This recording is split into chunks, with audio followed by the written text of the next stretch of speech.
I'm going to start recording, we have about a 25-second gap. In other words, when I speak something, you hear it 25 seconds later. So I'll have to go kind of slow if you guys are interacting, simply because of the pace. If you want to type a suggestion, a move number, or a move suggestion, give me a move number if you can. Because I don't, if I'm 25 seconds ahead, I may not know what move you want me to play that. So that helps. Also, everything I've been doing on Twitch TV, I'm uploading to my YouTube channel, and let me post that here in the chat. Now, I haven't put everything there yet, but I still have videos to go. So let's put up a few things if you don't have them already. I'll post a couple links here. Let's see, where are we?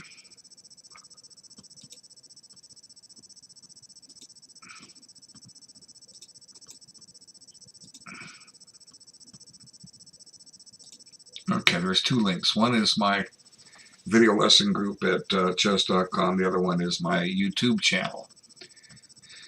So I've been putting things, I've been making some opening videos, and I put those in the playlist for how to play the openings, and some I'm putting in the Twitch, just in a Twitch playlist. So, okay, this particular game here, I'm going to go over it in a minute. I want to give a little introduction to the game and into the opening that gets played.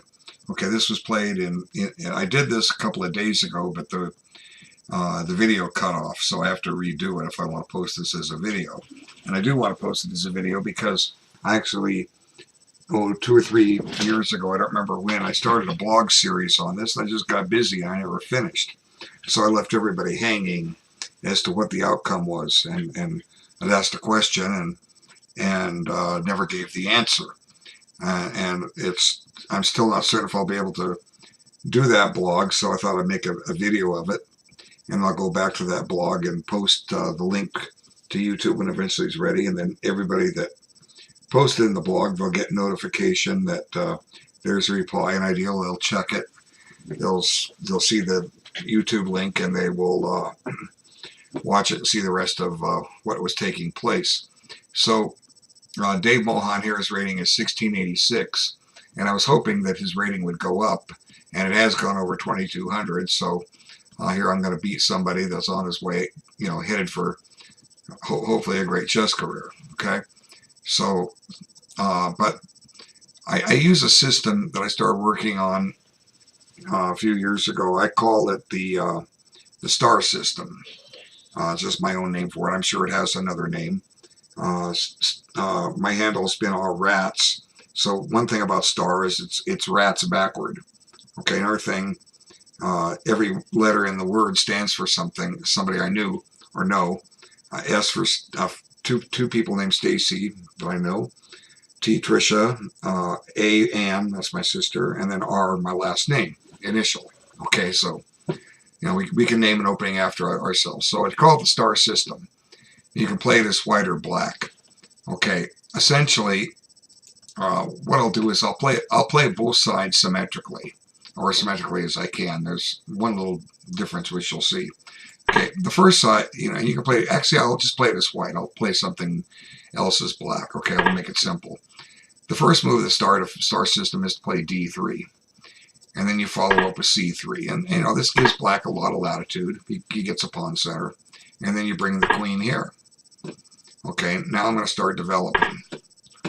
Now, this knight comes out, and then we play here. And maybe white plays his bishop here. Now, the next step is to play bishop to G5, and maybe black plays bishop E6. Now, knight BD2, and black may castle. Let's hold castling a moment. Let's play queen D7. And now bishop E2. So in 8 moves, white has made 3 pawn moves, 4 minor piece moves, and developed his queen. Okay, and at the same time, black has done the same thing, except he's done it with one less pawn move. Okay, so it's black to play, so we could argue black's ahead in development. But the game is essentially even. And white's setup is designed to delay castling and wait and see which side of the board black castles on. Okay, and now then we play accordingly. So, for instance, if black castles, white has a choice. He can castle queenside, signifying he wants to run a pawn storm, but he's gonna face one himself. Okay, or white could just castle kingside. Okay, and if black decides to castle queenside, then white can do the same thing. He can say, well, let's just keep the game balanced. I'll castle the same side of the board as you. Or white could say, go ahead, attack my king, but I'm going to attack yours. So, okay, so I played this a little bit. I actually discovered it.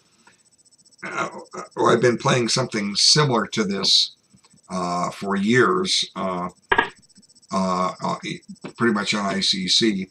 Okay, let me show you a related system. And when you know different openings, you can often see the similarities between. Whoops, yeah, this is it. No, that's not it. Knight d7. Okay, this is the hand-ham variation of the Philidor defense. Okay, so now white to play. You can do a lot of things. Let's just do this. Well, let's see. I'm not going to play knight c. I'm going to play bishop here. Now this move is required. If you don't, you can run into trouble. Pawn takes. If pawn takes, queen comes to d5, and black can throw in the towel. Okay, he's busted. His problem's down here. Knight h6 loses the piece. Okay, so you have to move the knight, and your king gets to go for a walk. So that's why c6 is necessary. And white's going to develop pieces, but you see this is a very similar system as to what the star system is. The queen's going to go here, the knight's going to go here, this bishop's going to go here, and black's probably going to castle kingside. Now the only difference between this position and one I just gave you, aside from black is doing the star setup, is this bishop didn't make its way out to g4.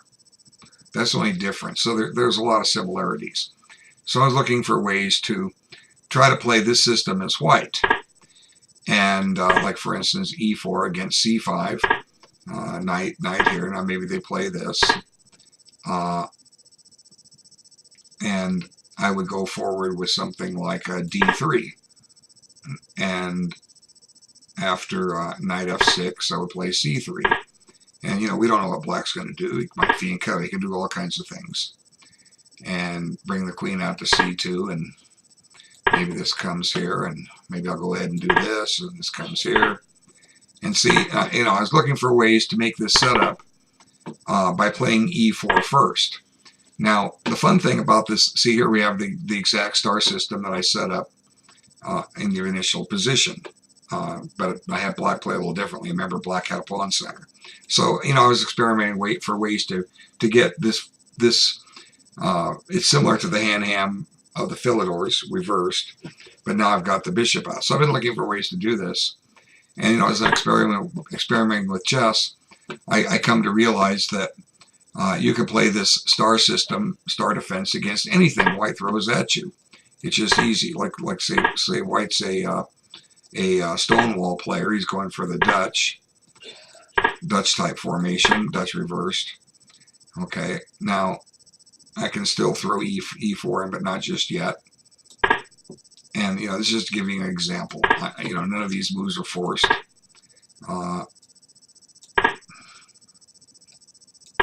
Castles.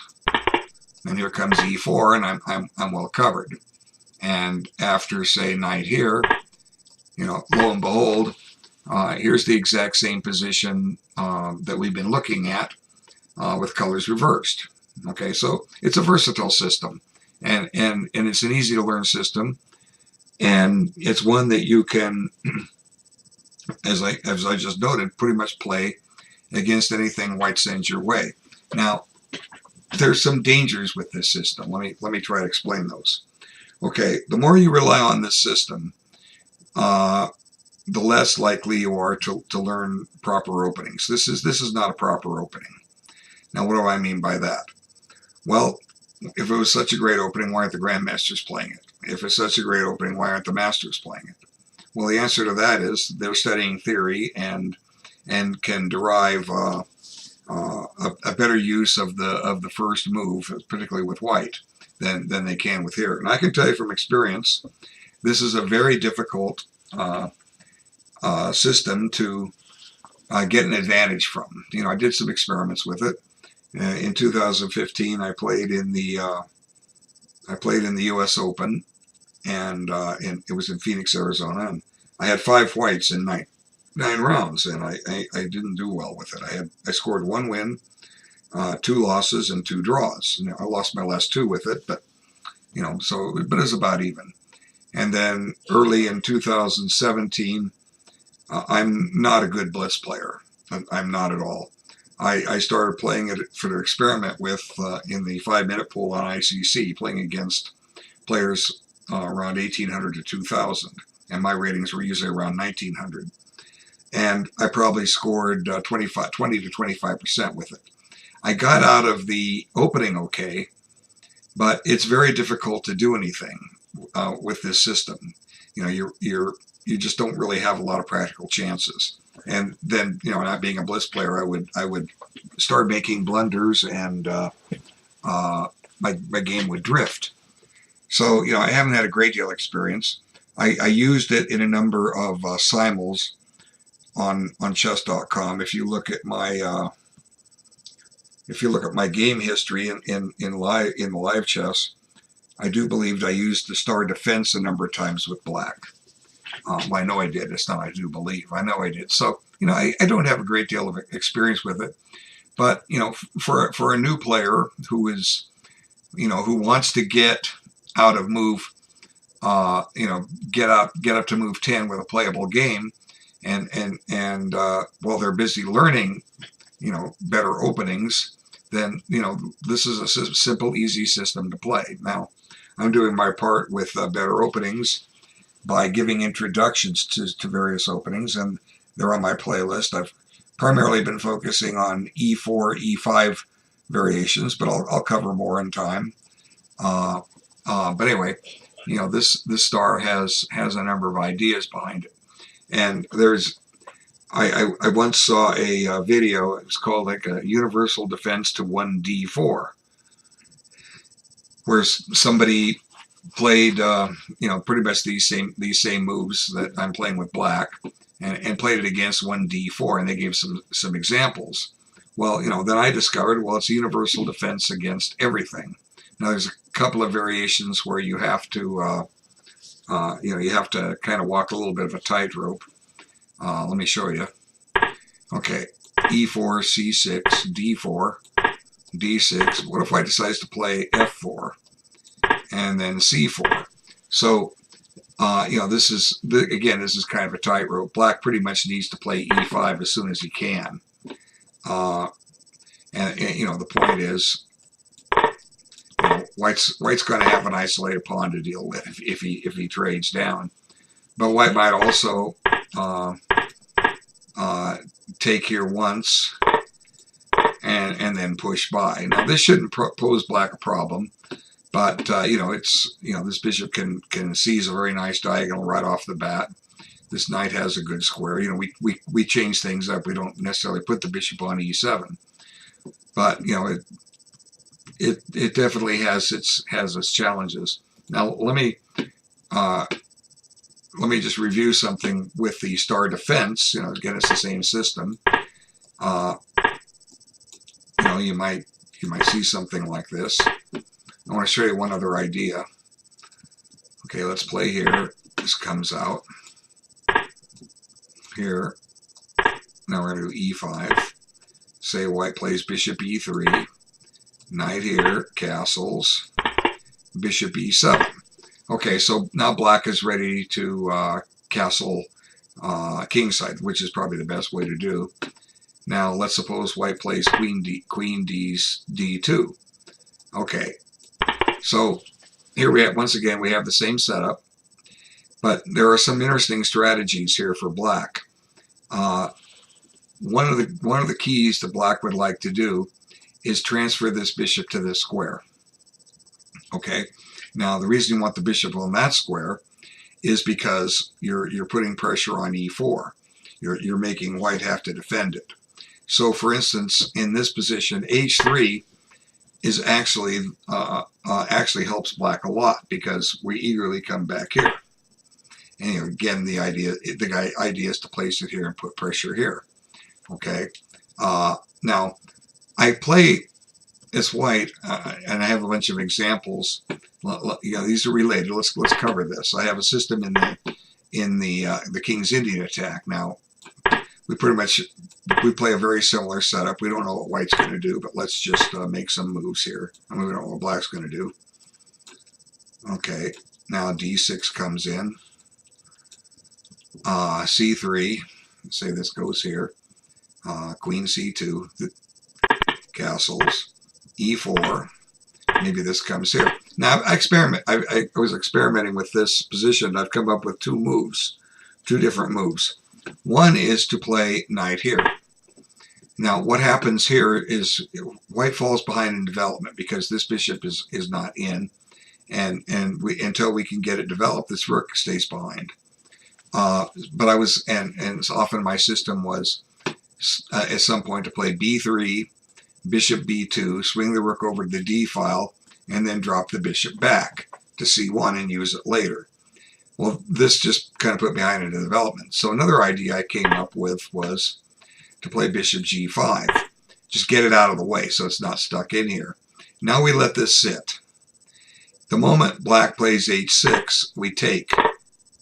Okay, we take that guy. We're going to part with the bishop here and play with the extra knight. And, this is not necessarily a position that the two bishops are all that useful for black. And the two knights can do nice for white. But again, on the advanced level, against strong players, I couldn't win with this. I could draw, but I couldn't win. I had a game in the 2014 National Open against a player that bounces between 2100 and Master, and ended up in an ending. Where he had the two bishops, and I had a bishop and a knight. And he wasn't able to beat me, but he tried. He got to keep playing until he decided there were no more winning chances, and I had to hold the position, which I did. But all I was doing was defending and staying up all night. Okay, so, but one of the keys, just as this is one of the big differences between the star system and the King's Indian attack. See, the bishop can't retreat here because this traps the bishop. Now, white gets a couple pawns, but that shouldn't be enough.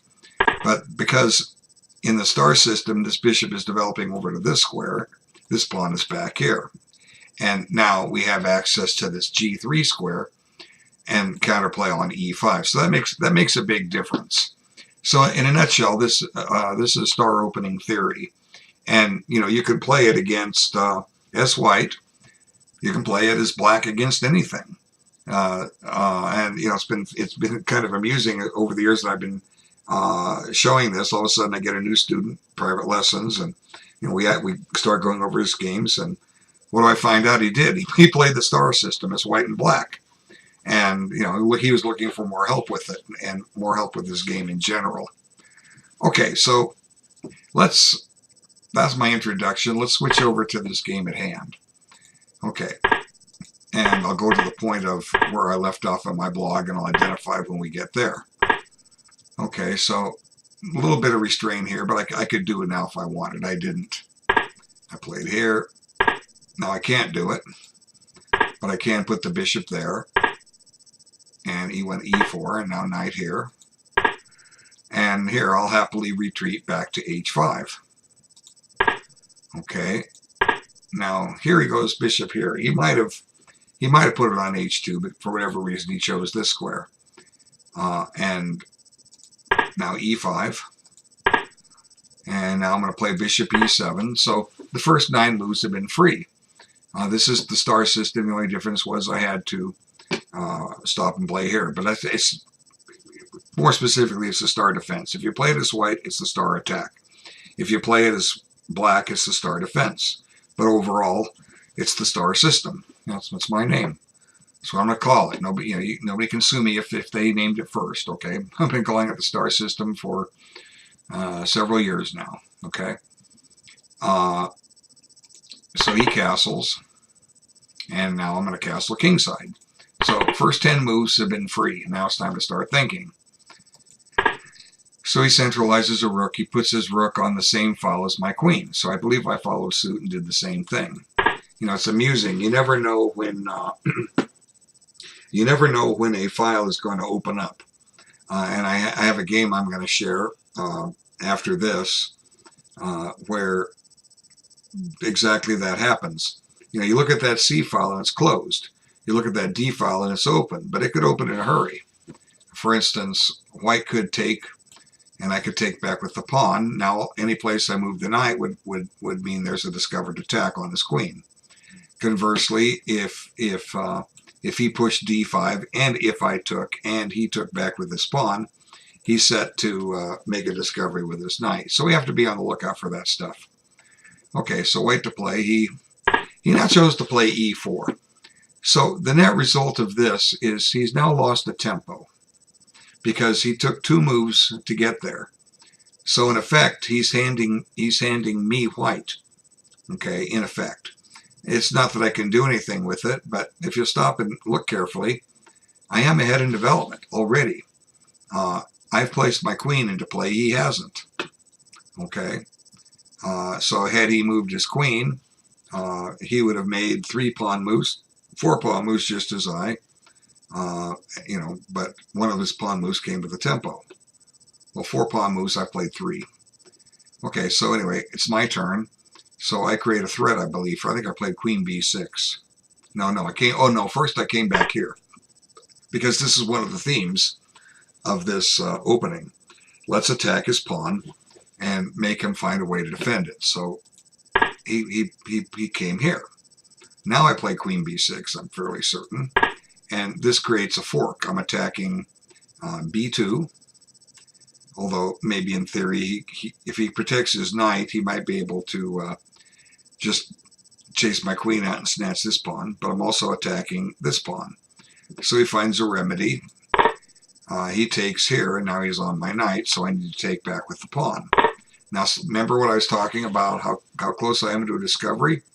Well, I'm not there yet, but I am threatening, we could argue, to make a pin. Moving the knight to c5 pins that bishop.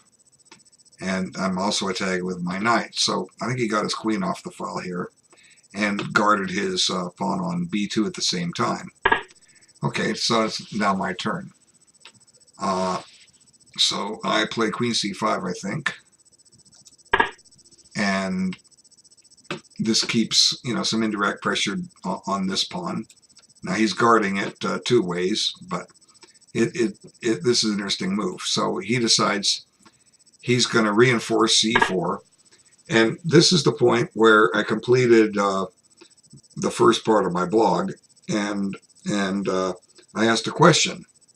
And I'll ask it again here. What should black do here? Now, it's not a black to play and win. Okay, it's not. But I wanted the opinions of the people, and several people gave different ideas. I never answered them. I seem to recall there was some kind of argument going on in the among the comments. I didn't quite understand why they were arguing. It was unnecessary, but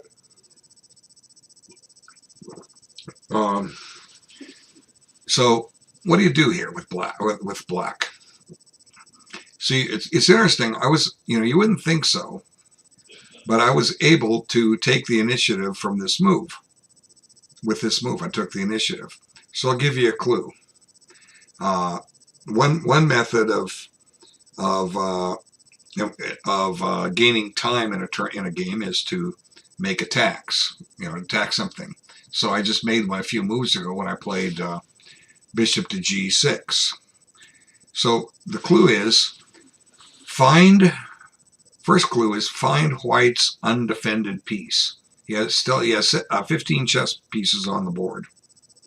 One of them is undefended. Which one? So there's about a 25-second lag. So if let's see if anybody wants to type up an answer. What is undefended here? And let you guys solve this. Okay, so you've heard me, you've been thinking about it a while. While you guys are thinking, let's start looking. Okay, we have to say the king is defended, because he's always defended, even if he's not, because if you lose the king, you lose the game. And his defense would be, he's defended by all the pieces in the vicinity. Now the rooks are obviously defended because they cover each other. So, you know, we've eliminated 3 of the 15 pieces white has. We can eliminate the bishop and queen because they protect themselves. Okay. We can eliminate the pawn on A2 because the queen protects it. We can also eliminate the pawn on B3 because the pawn protects it. We can eliminate the pawn on C4 because the other pawn protects it. So we're running out of pieces. We can eliminate the pawn on E4 because the bishop, queen, and knight protect it. We can eliminate the pawn on F2 because the queen, rook, and king defend it. We can eliminate the pawn on G2 because the king defends it. We can eliminate the pawn on H3 because the pawn defends it. We can eliminate the knight on F3 because the queen defends it and the pawn. And we can eliminate the bishop on G3. That leaves the knight on because the pawn defends it. And we can eliminate the knight on C3 because the rook defends it. And then you say, Coach Bill, you've lied to me. And the answer is, I haven't lied to you. One of those pieces is undefended. And this comes back to one of my clues I like to give, or things I've mentioned several times in my broadcast. It's an old famous statement. The defensive power of a pinned piece is purely imaginary. Now, what am I pinning? Well, let's see. I guess this pawn, we can say this pawn is pinned, but his bishop is protected. Okay. What else am I pinning? This bishop isn't pinning anything. Knight can't pin anything. Rooks aren't pinning anything. That leaves my queen. Uh-oh. Queen is pinning this f-pawn. The f-pawn could capture back on e3 if there was a capture there, but he couldn't move to f3 if it was clear, and he certainly couldn't take on g3. So the answer to what white chess piece is undefended is the bishop on g3. It's not defended. It just looks like it's defended. So how do we attack it? Well, now you should be able to get it. So I play knight h5. And I'm threatening not only win a piece, I would be winning the exchange after that. That would put me a rook up. So white plays bishop h2. Okay, now I want to keep the pressure going. So, you know, my question, but let's back this up a second. So my question in the blog where I left off was, find black's best move. I didn't say what piece is not defended. I don't think I did. Because I would have had various responses like everything's defended, or no, the bishop isn't defended. You know, what's black's best move? So the answer was attack the undefended piece. So it comes back here. So the key now is to try to make another threat. Okay, so what else can I threaten here? Well, these rooks aren't going to threaten anything. My pawns aren't going to threaten anything. He's got too many defenders. Everything now in white's position, by the way, is defended. So, you know, the bishop is now defended, both by the knight and by the king. So the next attacking move I make is, if you're looking for an attacking move, you've probably found it, and that move would be knight f4. So this starts putting white in a little bit of dilemma. Now here's something to remember about your chess. You know, you've read a lot of books, you've read a lot of articles, you've played a lot of games, you've seen a lot of people describe, you know, what's the best way to win. I mean, what's the best way to play? And, you know, but then nobody really tells you how does a master play. Well, your objective is to see as much as you can. If you see more than your opponent, that gets you a little deeper, and you know, it gives you more chances. But you want to be attacking when you can, because it puts the pressure on your opponent. Okay, if there's going to be a tactic in this position, it's likely going to be against white, not against black. Okay, and the reason that's the case is because white's having to make a second defensive move in a row. Okay, now there's not a tactical win here at this point, but we're putting the pressure on white because things are going to start happening here. Number one, if he's defending, he's going to have to defend accurately. Okay, because what happens if he doesn't defend accurately? Well, then maybe you're going to have that tactic I was talking about. Okay, so the difference between, you know, playing like say a 1400 player and playing like a master is the master is using his pieces economically and effectively. Like, for instance, you know, A5 does not help black's game. And, you know, I've had similar positions where my students reach a position like this, and they'll stop and play that move. And I say, why are you doing this? And then they'll give me a reason why. And then I'll point out, well, how does this move help your game? In effect, it's giving white a free turn. Because, you know, black is not threatening to push it to A4. White was not threatening to chase the queen out with B4. You know, so in effect, black has just given white a chance to recover. So this is what I mean by making economical moves. You want to do as much as you can with that one move you get every turn, because you don't get 2 or 3 moves in a row. You get one. I'm taking my shoes off because I took a nice long walk today, getting some exercise. The old dogs are barking. Okay, so knight f4 it helps black's game. So immediately we know it creates a threat on the queen, and you know, now white has to start thinking about defense. You know, the first thing is we may not want to give up the bishop pair, although that is an option. But white also has to say, well, let's see. If I move my queen, I need to protect my bishop. So what if I put it on c2? Now, what if he takes my bishop? Then he's got the bishop pair that way, and after my queen takes, I'm on the same file as his rook. So he may be reluctant to allow me a discovery. Now let's look at that. Now there's no, you know, I don't know if I want to do this or not, but this is what white may be analyzing. Here's my discovery. Now this queen needs to flee, and she also needs to keep protecting this e-pawn. So seems to leave 2 squares. Let's pick one. Okay. But one drawback for white in this position is he has given up the bishop pair. And, you know, that may be something white doesn't want to do. Okay, so, you know, maybe whatever reason, he rejected this choice. And what he did was he chose to take my knight off. But this helps me in a number of ways, which I had planned on.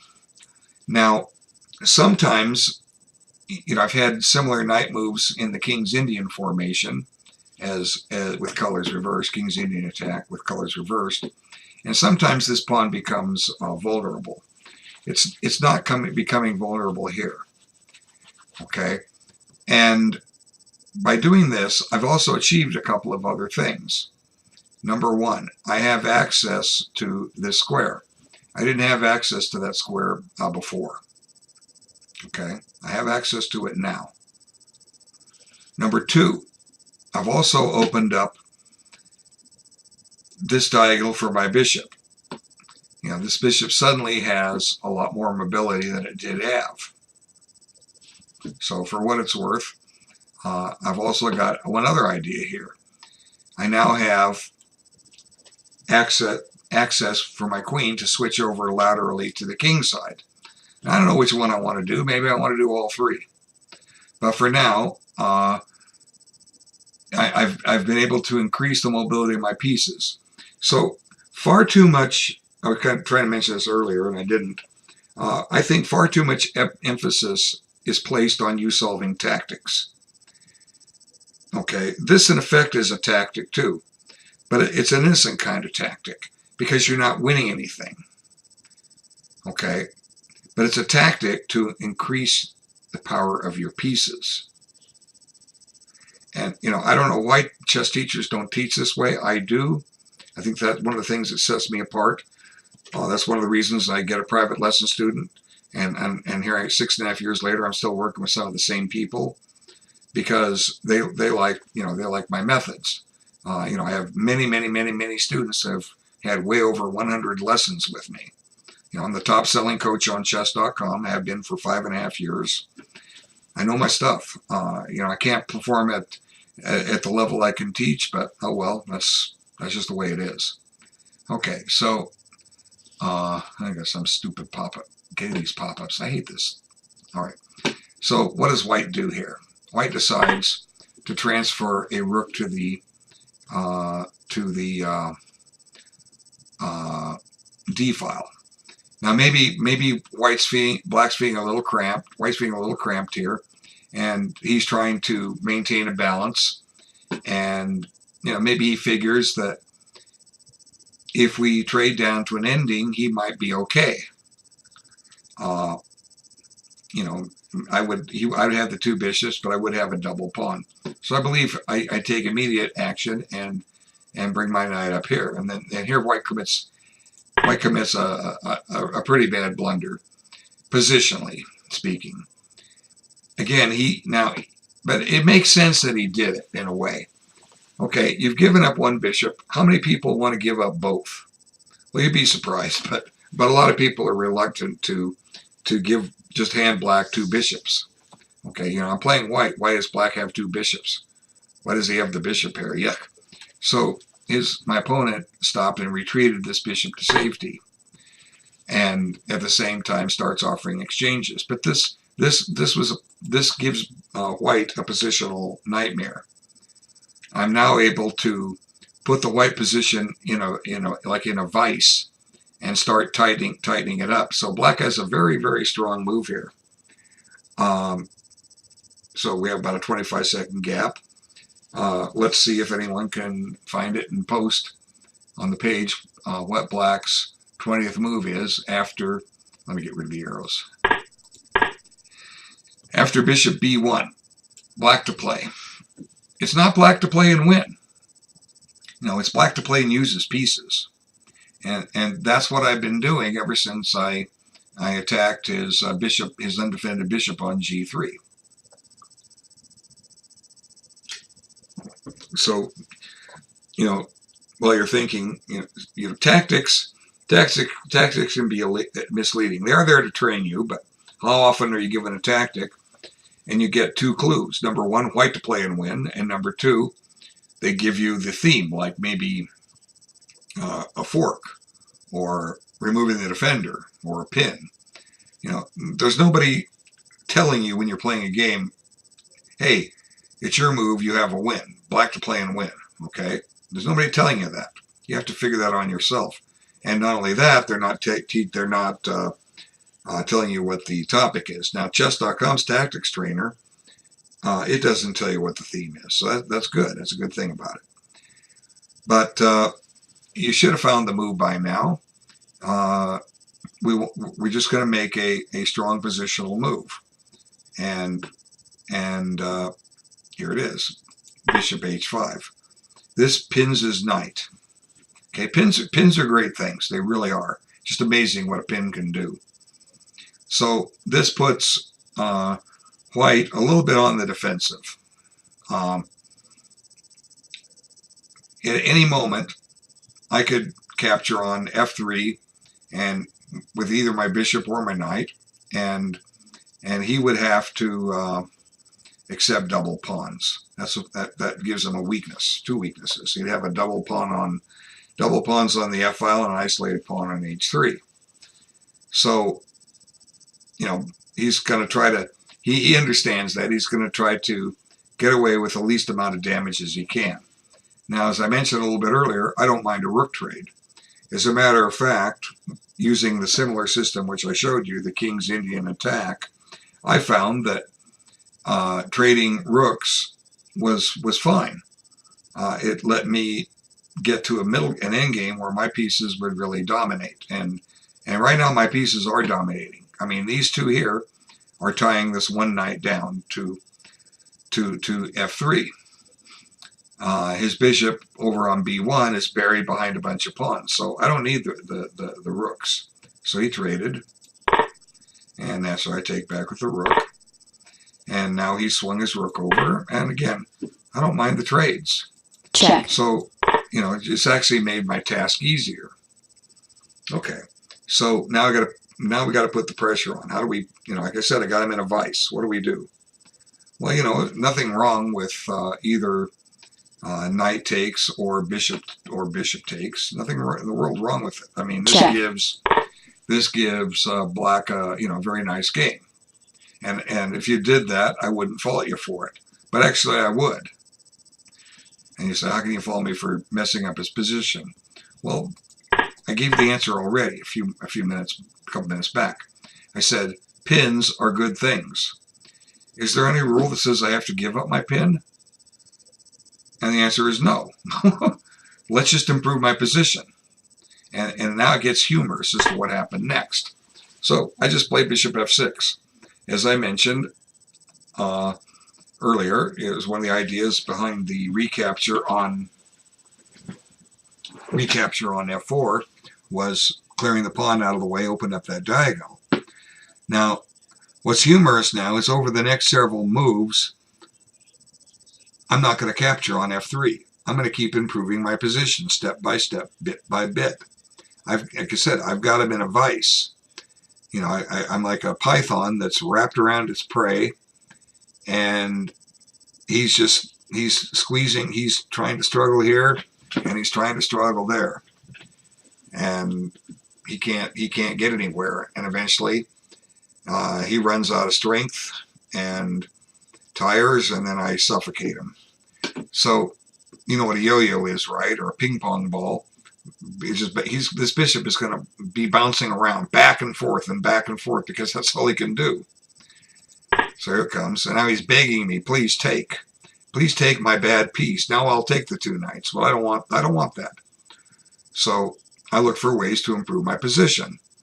So now I did talk about sending the queen over this way, but its path is blocked. But there's no rule that said I had to go the way I set up the arrow earlier and the way now. There's another way to get there. So let's gain a tempo. And I could play queen e7 and queen e6 and start using it on this side. But let's gain a tempo when I do that. So I just play queen d6. Now he needs to move his bishop. And now I play queen e6. And the pin is still here. And the yo-yo, or the ping pong ball, is still there too. Well, oh no, I had a threat here. That's right. My threat is now to take, and the h3 pawn will be undefended. So he saw that, but the yo-yo is coming back. So what do I do now? How do I keep the pin alive and put more pressure on him? Well, I found the move g5. Okay, now the idea is to push this up here. And here comes his yo-yo back up here. Now I push here. Now he has to be very, very, very careful. If he moves his knight, check. I'm going to win with g3 check, and he drops his queen. Okay, so he pretty much has to take on g4, and he did. And now I take back with the queen. Now suddenly, I have 3 attackers on that square. So I can win a pawn. And here comes his yo-yo, back to c2. Now, again, I could win a pawn right now. And there's probably nothing wrong with it. Knight takes. Check. He needs to take. I take. Okay, now he doesn't have to take my queen. He can move his queen away, but suppose he does. I mean, you know, I have an outside pass pawn, or an inside pass pawn, I guess. I have the two bishops. His king is rather tied up. His knight doesn't have a place to go. I didn't even talk about, while he's moving his bishop, he couldn't even bounce his knight around yo-yoing. So nothing wrong with this, but I don't have to liquidate yet. I start improving my position. One thing I don't want is I don't want this bishop getting back in the game. So, at some point he might be able to play c5 and b4 and find a way to activate this bishop. So I give up the pressure I have on d5. That's a vital square early in the game, but it's not vital now. And I let white still keep yo-yoing. And if he wants to keep yo-yoing, I'm going to transfer my king maybe up to e7. And then maybe finally I will do the liquidation and win the pawn. But I'll improve my position and get something out of it. So there was no rush to double his pawns. And I just waited. And I improved my position. And, the pawn's not going away. I can double it later. I can win it later. And at this stage, white blundered. He brought his king back, and now he has a disaster on his hands. Because now it's time to take. I don't get to do my other plan. I capture. He captures. And now I don't need to win the pawn. This king is vulnerable. So I play check. Queen h3 check, and he has one legal move. And now the coup de grace. He's in trouble. What does he do? Or what do I do? Well, I'm not only a pawn ahead, I'm about to win another pawn. Well, actually, no, I'm not a pawn ahead. Why am I not a pawn ahead? Why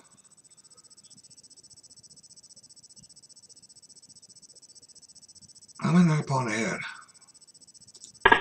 Sometimes I get confused in these things. Oh, because I haven't captured his pawn yet. That's why, duh. Check. Okay, so, the pawn is talking about winning. I hadn't won it yet. So I'm wondering, was I down a pawn and I just got one back? But I didn't take a pawn here. See, this pawn disappeared, so that's what confused me. I thought I was capturing a pawn. So now white, black to play and win. I just take this pawn and I have a threat on his queen and two checkmate threats. He can't defend them all. Queen h1 is mate, queen g2 is mate. He can't even defend both of those. So, knight e3. Checkmate. This mate. I guess he could defend it. He could play queen takes bishop. But now he's down a queen for a knight. So this ends the game. And after bishop takes, he resigned. So let's play this back all the way to the beginning, and let's see how much of an initiative I pressed. See, right now we're just developing. Nobody's making any threats. There's the first threat, but I saved it. He made it. The pawns are offering exchanges, but there's been no threats. Okay, I made a threat there. Now I make another threat here after recapture. That's not really a threat, but now I make a threat. So I've made 3 threats in since move 12. Bishop g6, queen b6. I made a recapture, repositioned my queen, and then made a threat. Okay, so he played here. Now I make another threat. So 2 in a row after recapture. That's not really a threat. But this is a threat because I'm threatening to double his pawns. So let's see, how many threats have I made total? Bishop g6, queen b6 is 2, knight h5 is 3, knight f4 is 4, and now bishop h5 is 5. I've made 5 threats in 20 moves. I think he's made 1 threat. He pushed the pawn. And check. These are just trades, they're not threats. And this is not a threat, but it's improving my position. Now that's a threat, my 6th threat. and this creates a threat. The threat is to take his knight and win the pawn. So I made 7 threats. That's not really a threat, but it's threatening to open up the, to expose his king. I made 7 threats. There's a threat, number 8. And now I'm threatening to win a pawn, so I guess I have 9 threats. And that's not a threat, that's just a positional move to shut his bishop in. And that's not a threat, it's just a capture. But this is a threat because the check is a threat. You're forcing the white to get out of check. So I guess I made 10 threats out of 32 moves. And let's review this one more time. How many threats did white make? 1? Now you're white, you only make 1 threat. There it was. If you're not watching, it would have gone by H3. Okay. What's white threatened so far? Nothing. Nothing. Well, there he threatened a knight. So we could argue he made a threat. We'll give him credit for it. 2 threats for white.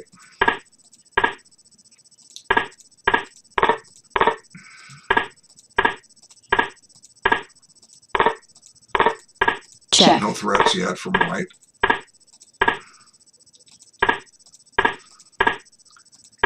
No threats from white.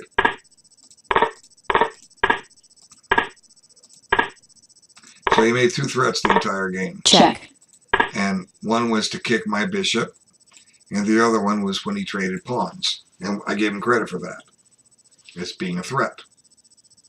So, the exchanges of the rooks, if they're not recaptured, yeah, you're threatening to win more material or retreat, but those aren't really threats. So we could argue white made 1, maybe 2 threats.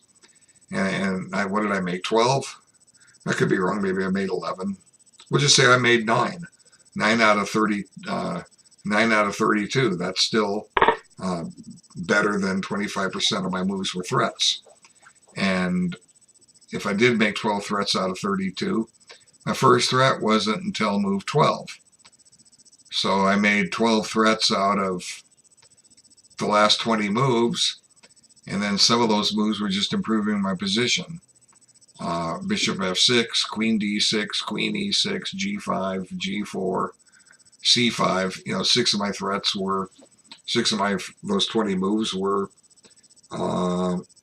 improving my position. I think the other 2 moves were just trades when we swapped the rooks.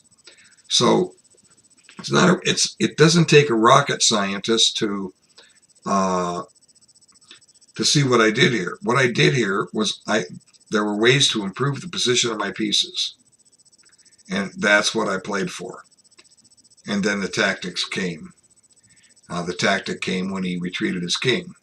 See, let's back this up. What else does he played? Not yet. Okay, he played king here. So what else does he do? Well, we have the answer there. He's yo-yoing. As I said, I'm going to bring my king closer. And I may stop here. I may not come up here because I might. Let's see.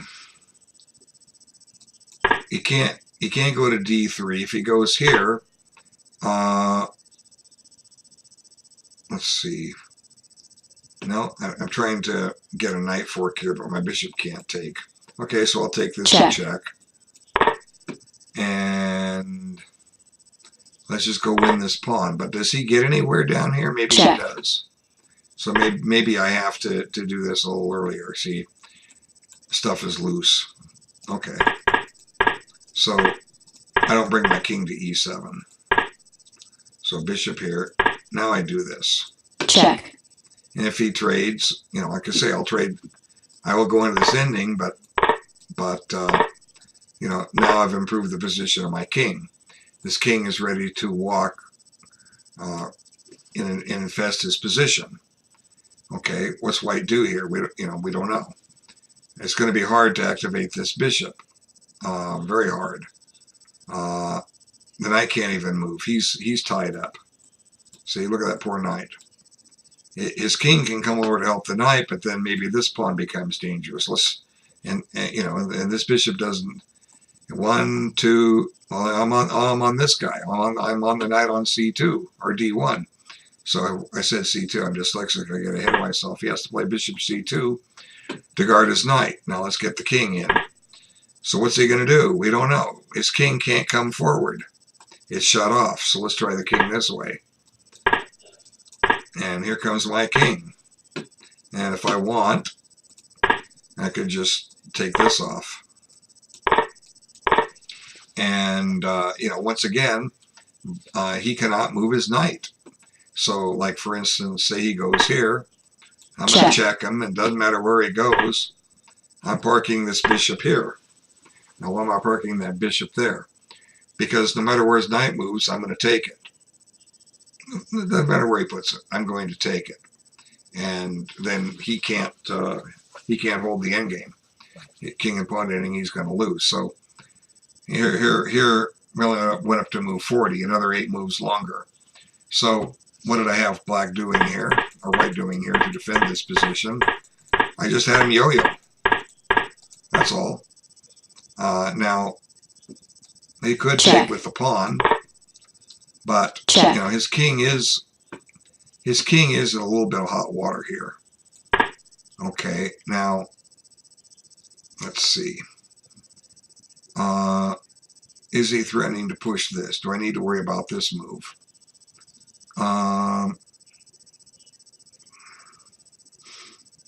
Let's see.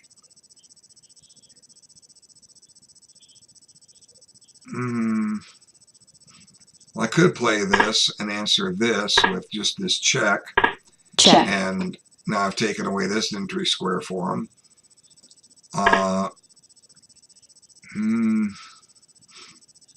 And then I can just shut this file down. And if he comes over here, I'm not a pawn ahead yet. He's managed to hold on, but I have a feeling this position is going to become untenable for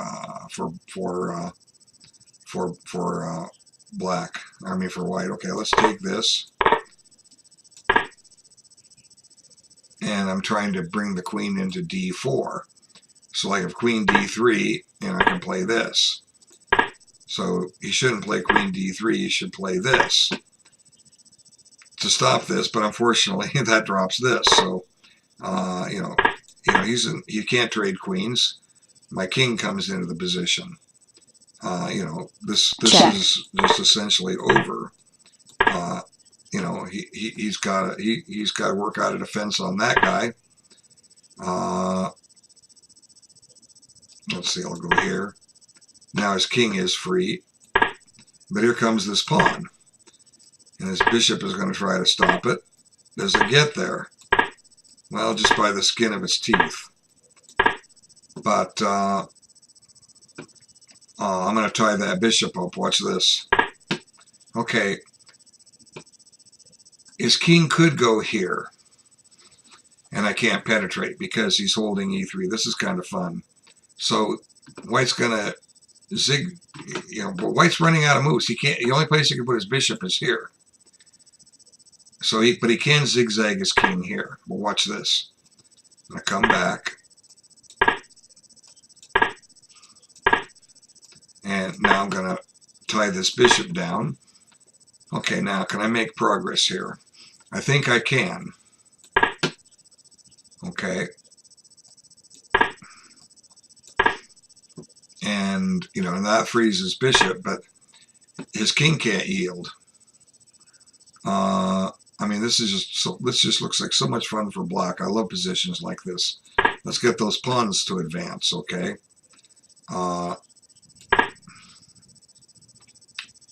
White's holding on for dear life.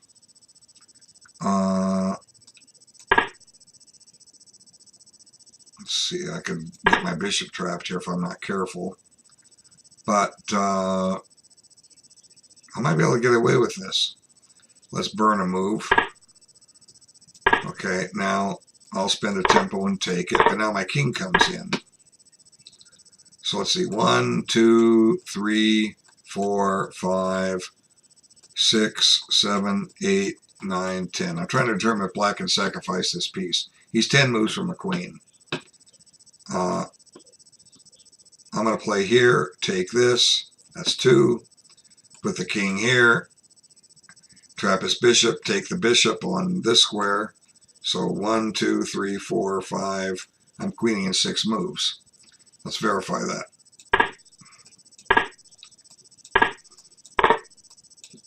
Wait, he's got to move his bishop in the corner.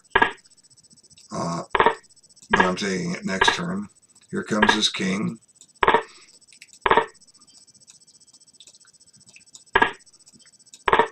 Queen.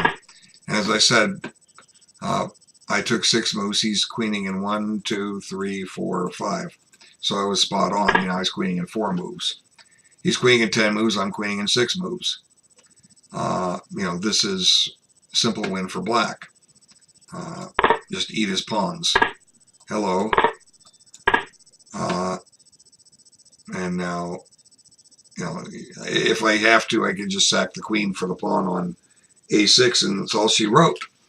So, you know, this is just an example of, you know, what might have happened, and demonstrates ideas on how to win an ending like that. But clearly, you know, Whitehead just got himself in a bad game. You know, the blunders he made, I had to come up with precise moves to take advantage of them.